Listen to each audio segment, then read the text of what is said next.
shoes and out the door. 5, I'm alive. 6, 7, 8, feeling great. Hi WG Tribe, this is Dr. Noah.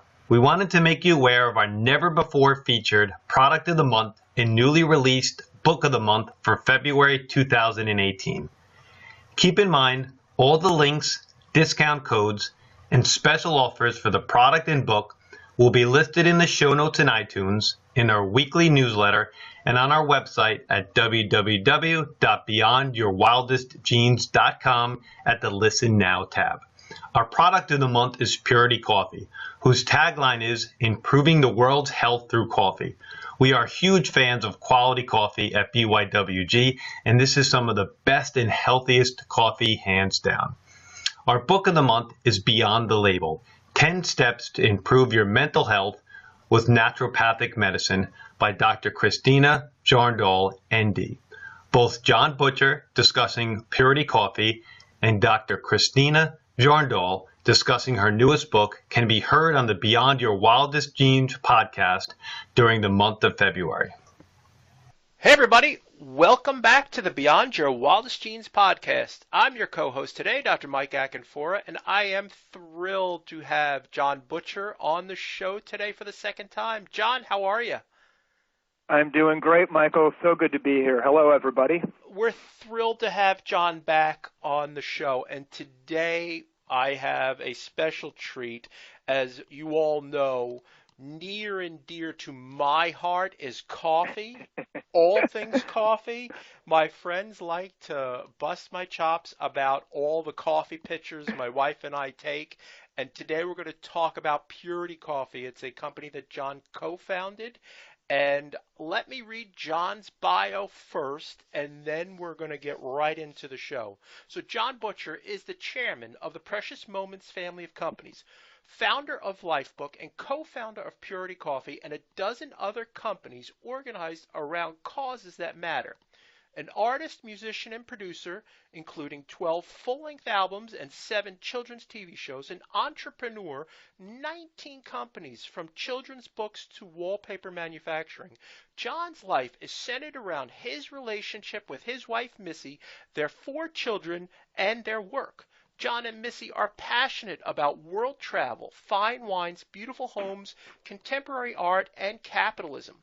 Their purpose on this planet is to create the highest possible quality of life for themselves and the people they love while helping others around them do the same.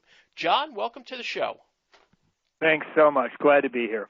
So the first question we ask people, Jon, is tell us your journey, tell us how you got here, and don't give us the Reader's Digest version. Put it all in there. Okay, well, do you want to hear my journey on Purity Coffee specifically?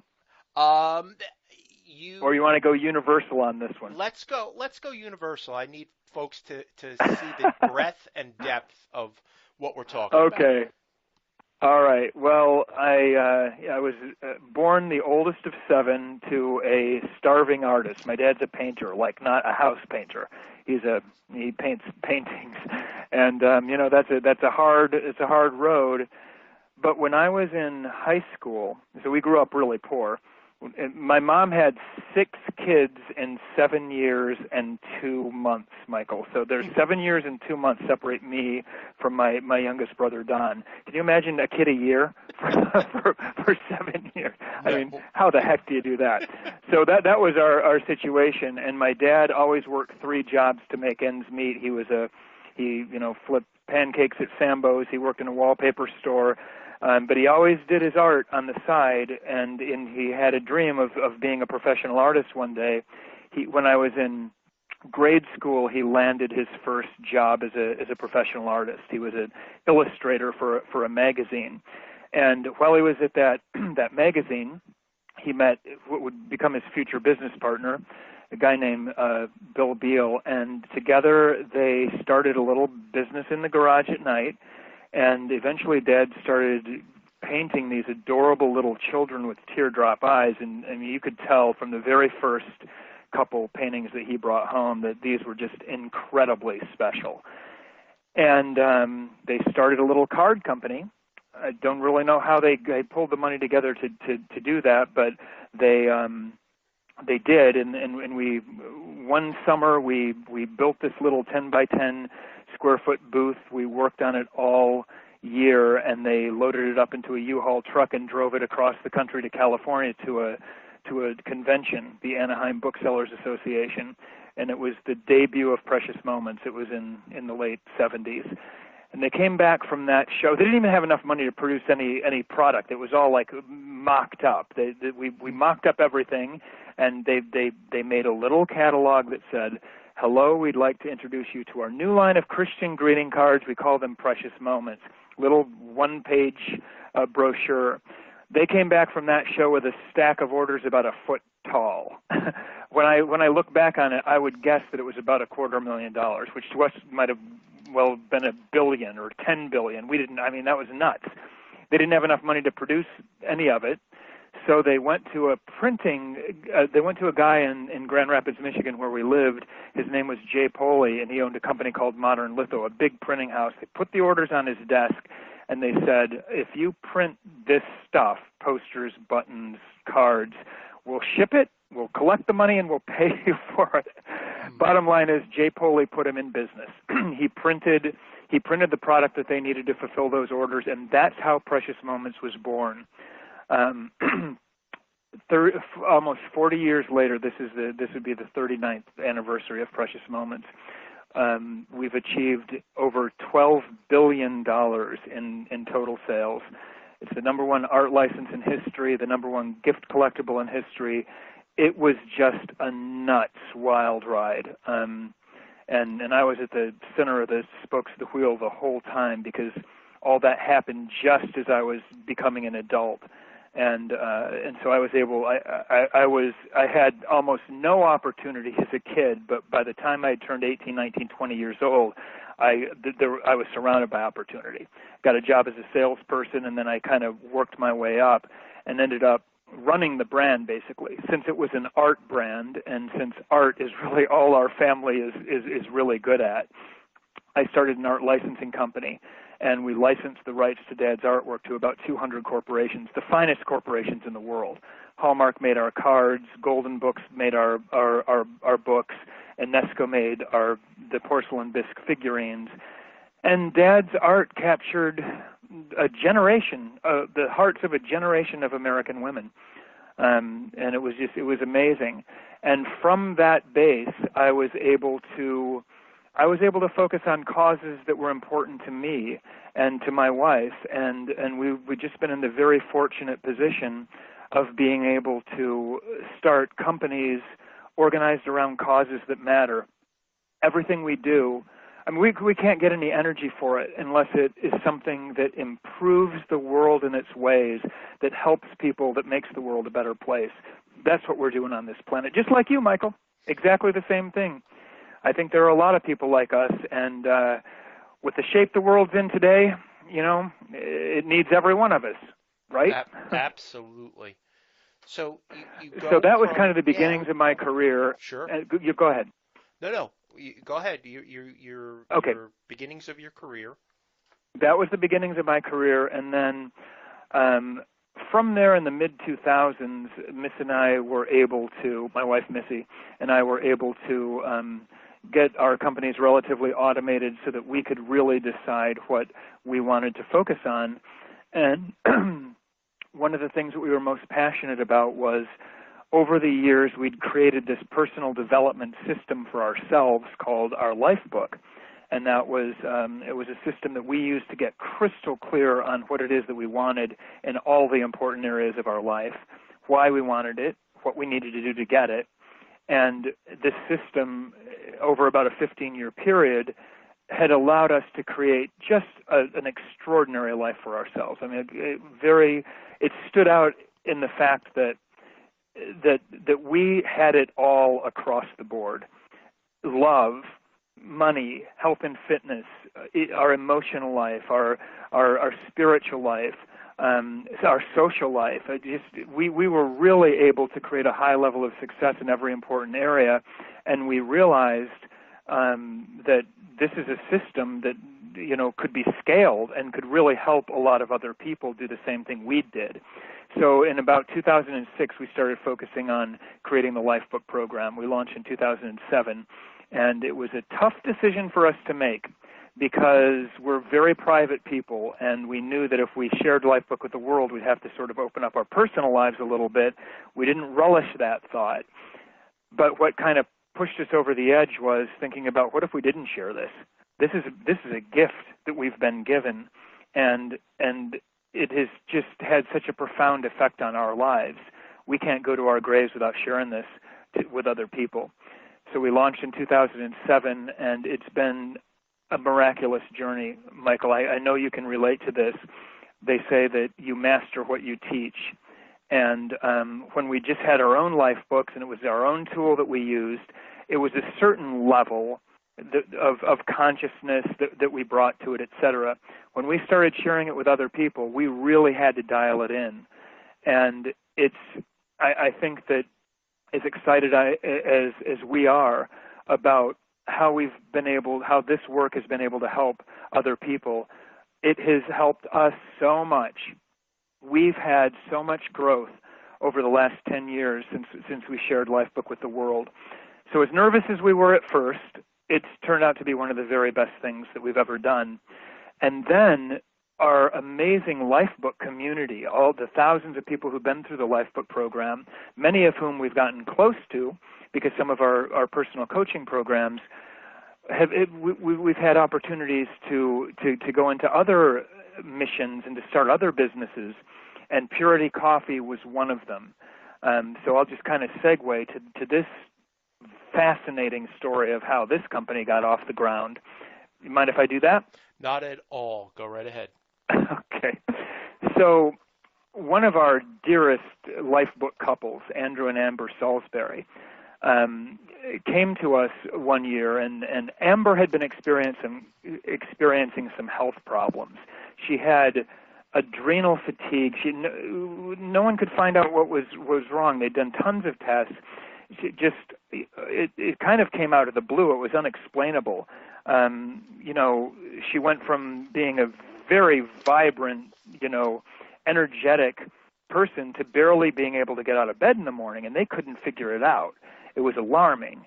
And in order to compensate, Amber has started drinking a lot of coffee, like a lot of people do when we drink coffee to get that little energy boost. And she was drinking like 6 cups of coffee a day, maybe even a little bit more. And Andrew started getting a little concerned for her because it seemed like it seemed extreme to him. He was not only worried about her underlying condition, but now he was starting to worry of whether or not all this coffee she was drinking was helping her or hurting her. So he started doing research on coffee and health. And after doing about a month of research, that's when he came to me and he said, Jon, I've discovered something that's pretty remarkable at the intersection of coffee and health. Nobody at that time was doing anything at the intersection of coffee and health.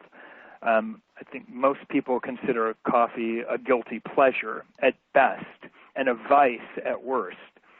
And what we discovered as we started going down this road is that coffee, as it turns out, is probably the most widely researched food product on Earth. It's definitely one of the most widely researched food products on Earth. First of all, it's the second biggest commodity in the world by volume, next to crude oil. Crude oil is the only commodity that trades more than coffee by volume. So that's how big it is. Wow. Huge. And as far as the research goes, over 19,000 studies have been conducted on coffee and health. So, the research is massive out there. And as we started reading this research, seeing these meta-studies, et cetera, what we discovered is that coffee is absolutely in a class by itself when it comes to health and wellness properties. And nobody seems to know about this. It's by far the richest source of antioxidants in the Western diet. Nothing else even comes close. And not even close. Like blueberries is number 2, but you'd have to eat like a gallon of blueberries to get the same amount of antioxidants as in 2 cups of coffee. So that's the reason that's one of the most important reasons that it's so incredibly healthy, is because of the antioxidants. But in addition to that, it increases performance in high-intensity exercise. It increases mental clarity. Coffee drinkers live longer overall than non-coffee drinkers, and I'm talking about substantially, like 15% longer. But it's the research on coffee and disease prevention that is the most mind-boggling research you've ever read. Most of these studies have been done on 3 to 5 cups of coffee a day. 3 to 5 cups of coffee a day have an astonishing effect on disease prevention. We're talking about 40, 50, 60% reductions in your chances of getting dozens of major diseases, including liver cancer, liver cirrhosis, type 2 diabetes, Parkinson's, Alzheimer's. The list goes on, and it's mind-boggling. So we're reading all these studies, and we're realizing that coffee is a superfood in a class by itself, and no one knows it. Matter of fact, like your friends who give you crap about drinking coffee, most people think that it's unhealthy for you. Why? This is another thing we figured out, that the studies that linked coffee to about 100 different diseases and disorders, all of which were conducted in the 50s, which is when coffee got its reputation as a vice, all that was done with faulty science, and all of those studies have been reversed by modern science. When the New England Journal of Medicine and the Mayo Clinic took a look at those original studies that were done in the 50s and controlled them for the flaws in the studies, and I'll tell you what the flaws were. They failed to differentiate between coffee consumption and heavy cigarette smoking, heavy alcohol consumption, and lack of physical exercise, which, as we know, in the 50s, it was 3 martini lunches and 2 packs of cigarettes a day. They didn't separate coffee from cigarette smoking and alcohol. When they went back through that original data and separated out those bad behaviors, the findings on coffee and health literally reversed. Wow. One of the guys on our board, he's Sanjeev Chopra. He's the former dean of faculty for Harvard Medical, and he's been talking about coffee and health for longer than anybody else. He'll tell you hesitantly, because drinking more coffee is not a license to drink more alcohol. But if you do drink alcohol, coffee can absolutely help repair your liver. It can bulletproof your liver, again, which is not, again, an invitation to drink too much. It's just that when I think about some of the people that I know in my life, some of my relatives, et cetera, that drink a lot, I don't think they'd still be alive if it weren't for the fact that they drink so much coffee. So that was the first thing that blew us away, Michael, was that coffee is in a class by itself when it comes to health and wellness properties. How many people know that? Not very many that I know. Not many, Jon. Even doctors, right? Absolutely. So why do you think it's so misunderstood? Well, I think that most of that misinformation just comes from the 50s, and here's our hypothesis. This may or may not be true, but we've given this a lot of thought, Michael, and I think that the major reason is this. Breakthroughs in medicine usually get to the public through doctors and drug companies.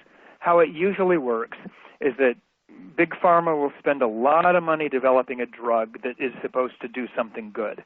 And once they've got it developed, they'll share that information with the doctors, and then the doctors will push it out to their patients, and that's how the general public usually learns about medical breakthroughs. I think that some of that's changing now with social media and with chiropractic and natural holistic approaches getting more and more popular, thank God. Mm-hmm. But that's usually how it works. Well, coffee's not a $200 a day drug. Coffee's a $2 a day beverage. There's no one's incentivized to tell the story. Coffee companies don't know about the health benefits of coffee. They're not focused on it. Nobody out there is focused on making coffee healthier, except for us, that we can find. So coffee companies aren't going to start talking about coffee and health because a lot of them have poor production practices. So they're not incentivized to do it. Big Pharma is not incentivized to do it. Doctors aren't incentivized to do it. There's nobody to tell the story. And so what we said at the beginning after we saw this research was, we got to tell the story. I mean, separate from the fact that we'd like to start a company that is a nice little business, we're going to have a mission to improve the world's health through coffee and to start sharing the story of coffee and health. So what we did a couple of years ago, after we started looking at all this research, is we asked ourselves the question, what would it take to create the healthiest coffee in the world? Sure. And that's when we started making some phone calls and hooking up with some of the leading people on the planet in this industry.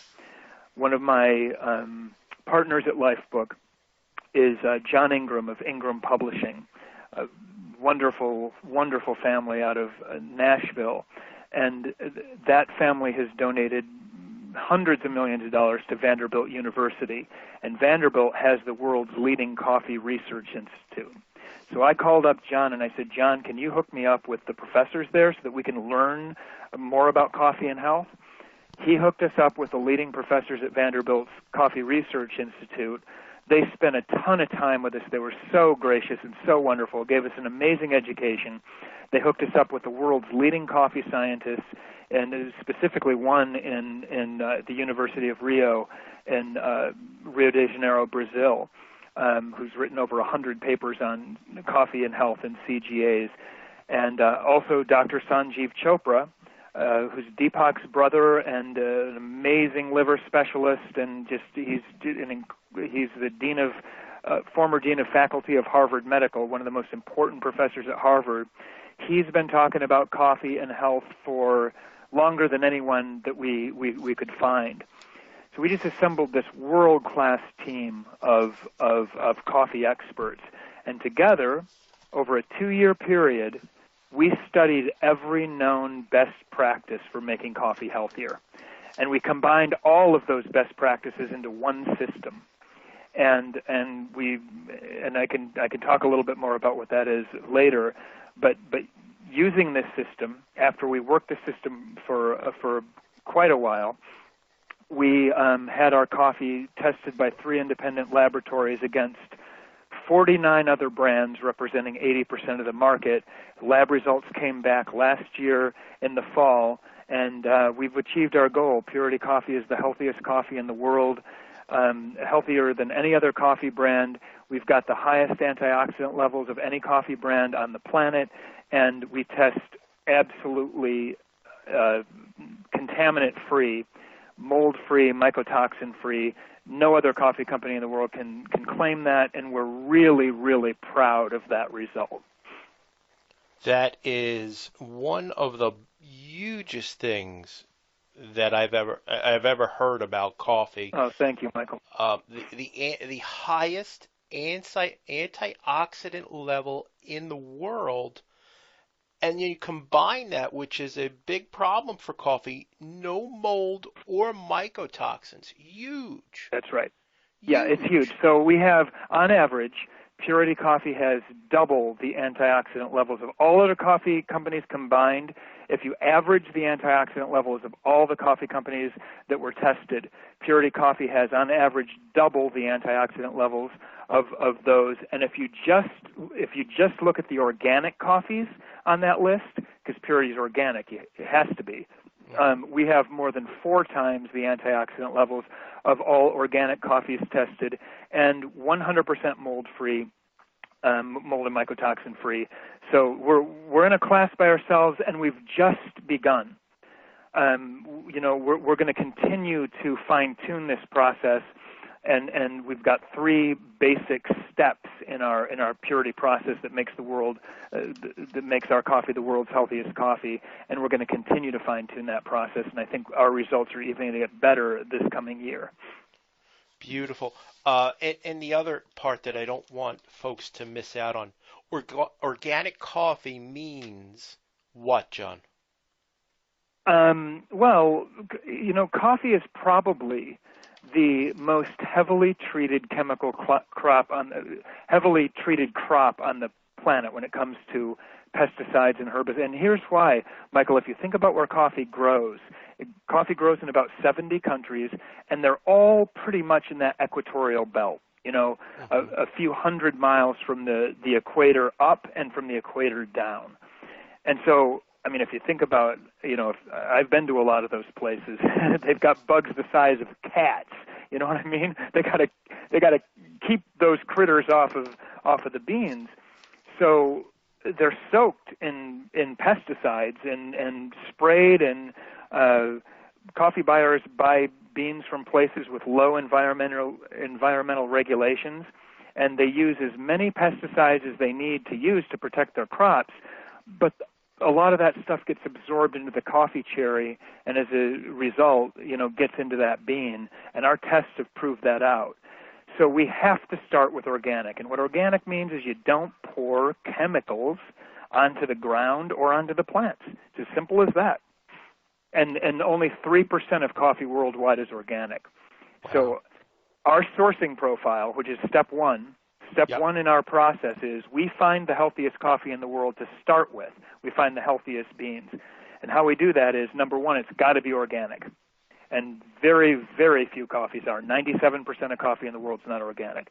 Number two, because even organic coffees can use substandard beans, we make sure that our coffee is what we call near zero defects, and which means no chip beans, no insect damage. The reason that's important is because if you've got a batch of green coffee beans that you're going to roast, but they're all uneven sizes and chipped and damaged, when you put them in the roaster, they'll roast unevenly.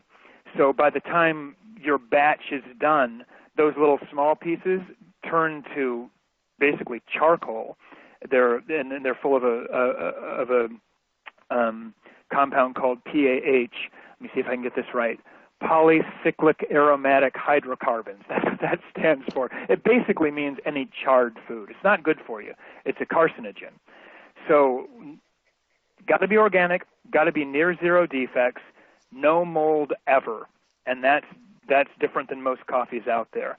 Unhealthy mold, microorganism, and mycotoxins occur for a multitude of reasons. It can be adverse climate conditions, poor practices in the field, bad harvesting or processing or storage or transportation practices. So we make sure that our coffee never has mold at any step of the process, and most companies don't do that. 60% of the coffees that were tested positive for mold and mycotoxins. So it's a major issue, but not with our coffee. And then we make sure that we don't over roast our coffee, which is another important thing, because over roasted burnt coffee always contains carcinogens. So that's pretty much our sourcing profile.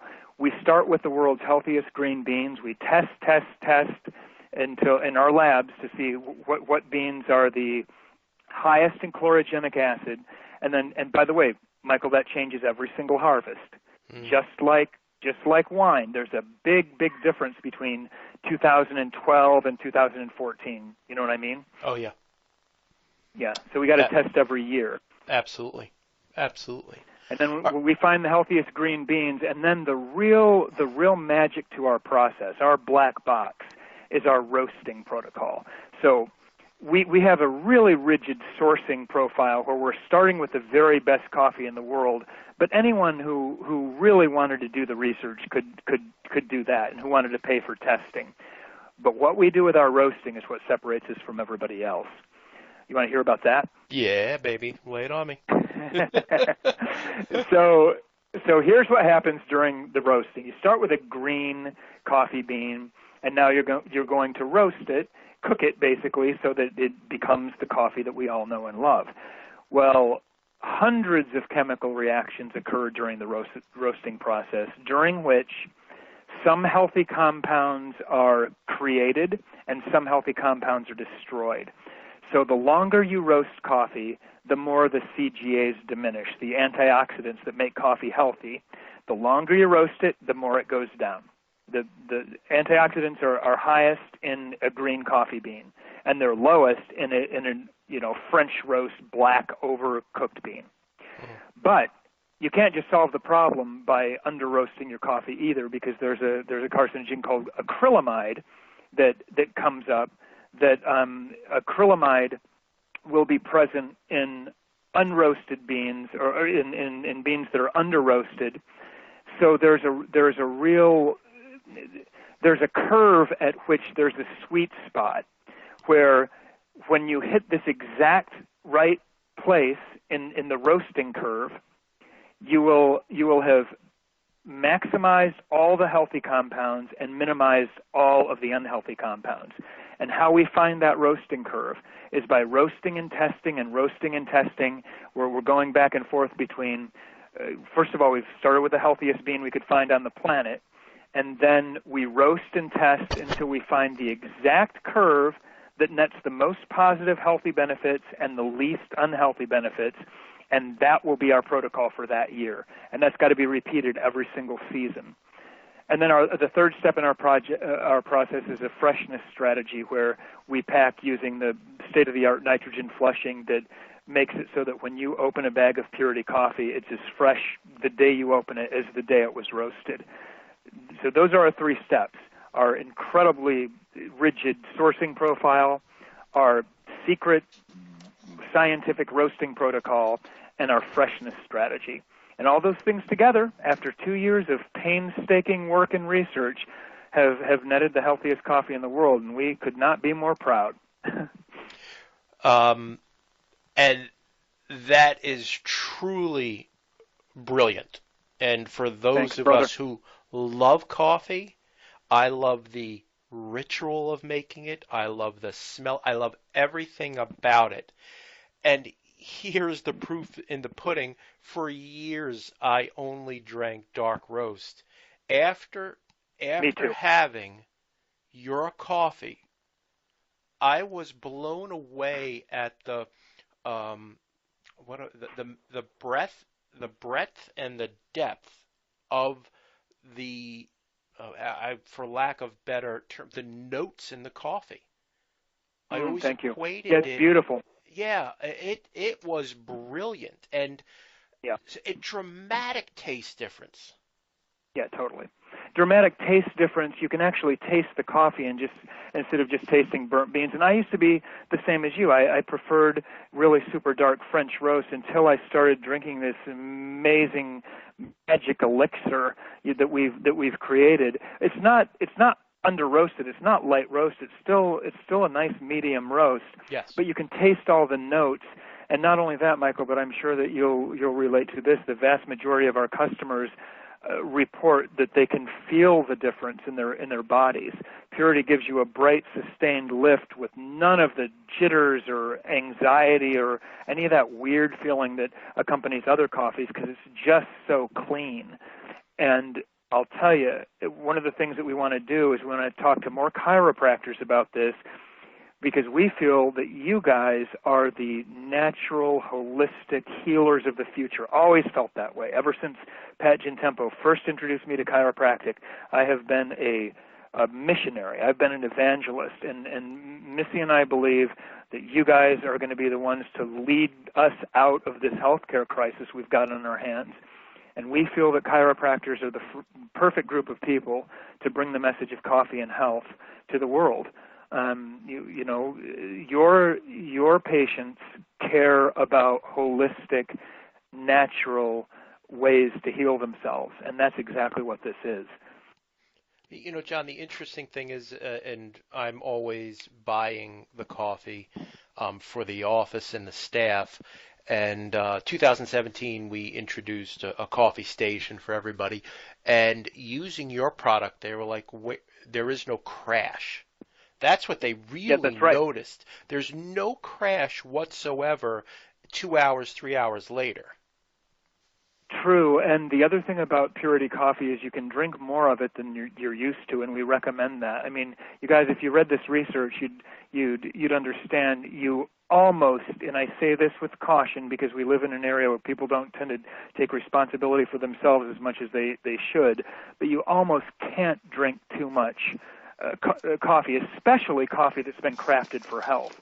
Sanjeev Chopra tells a story about Voltaire, who used to drink 40 to 60 cups of coffee a day. My dad literally would drink a dozen pots of coffee a day. I think it's the only thing that just kept him alive so long. Oh, and, that's amazing. You know, I used to feel guilty about my coffee consumption. I sure don't anymore. It's one of the healthiest, highest leverage moves you can make. One of the least expensive, easiest things you can do to increase your health, wellness, and longevity is to drink more healthy coffee. Absolutely brilliant. Hey, Jon, I'm really cognizant of your time, and I am grateful for you being on the show today. And I could talk about this all day long. It fascinates me, and I really, like I said, I love everything about coffee.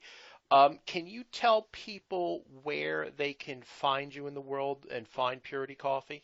So, listeners, if you go to puritycoffee.com/beyond, so that's for Beyond Your Wildest Genes, puritycoffee.com/beyond, you will see an offer for 50% off your first month of Purity Coffee if you sign up for our coffee club.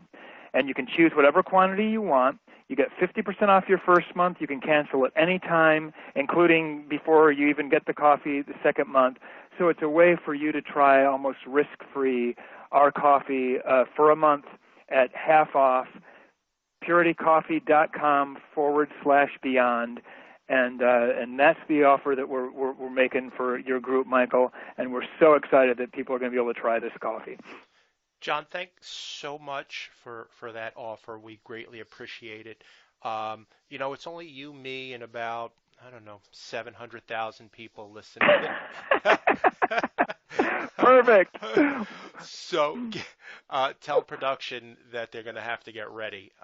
Folks, I'm telling you, if you try this coffee, and I hope you do, you are going to notice a dramatic difference. And that's what we're shooting for. I mean, Beyond Your Wildest Genes really looks to bring cutting edge and things that you don't hear about. And the background that Jon just laid out today about Purity Coffee is an instant classic for me. So, Jon, I really want to thank you for being on the show. I am sure, folks, we're going to have Jon back some point later in 2018 to talk about the exciting things that are going on with Lifebook.